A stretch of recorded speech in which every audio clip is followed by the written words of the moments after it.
Doctor साहब, अगर आंख के पर्दे के उखड़ने का ऑपरेशन किया जाए, तो क्या आंख के अंदर गैस या सिलिकॉन ऑयल डाला जाता है? हाँ जी, अगर पर्दा जो है आपका उखड़ा हुआ है, उसमें आपको अगर हम इंटरनल अप्रोच जो कि कॉमनली यूज़ होती है, तो उसमें जो है जी पर्दा उखड़ने में काफ़ी चांसेस हैं कि आपको गैस या सिलिकॉन ऑयल में से कोई ना कोई एक चीज़ आँख में ज़रूर डाली जाएगी। गैस के दोनों के अपने-अपने फ़ायदे हैं, अपने-अपने नुकसानात हैं। कुछ सिचुएशन के अंदर हमें मजबूरन ऑयल की तरफ जाना पड़ता है। सबसे बड़ा ऑयल के अंदर ड्रॉबैक ये है कि हमें एक सेकंड सर्जरी चाहिए होती है, तो जिसमें हमने ऑयल निकालना भी होता है। गैस इटसेल्फ रिज़ॉल्व हो जाती है, लेकिन जब तक गैस रहती है आँख में, तो उस वक़्त तक पेशेंट की बिनाई वापस नहीं आती।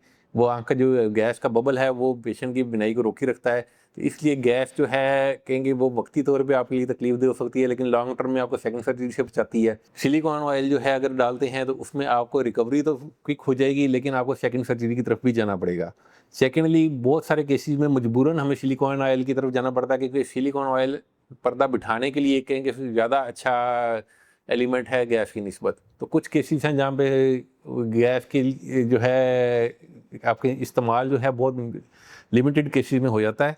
सिलिकॉन ऑयल जो है बहुत सारे तकरीबन हर केस में इस्तेमाल हो जाता है, इसलिए ओवरऑल हम सिलिकॉन ऑयल की तरफ ज़्यादा जाते हैं, क्योंकि कुछ केसेस में हमें मजबूरन सिलिकॉन ऑयल ही डालना पड़ता है और ओवरऑल सक्सेस रेट भी सिलिकॉन ऑयल के साथ ज़्यादा होता है। अगर आपको या आपके किसी भी जानने वाले को आंखों से मुतल्लिक कोई भी मालूमात दरकार हो, तो आप मुझसे इब्राहिम पॉलीक्लिनिक साहिवाल पर रब्ता कर सकते हैं।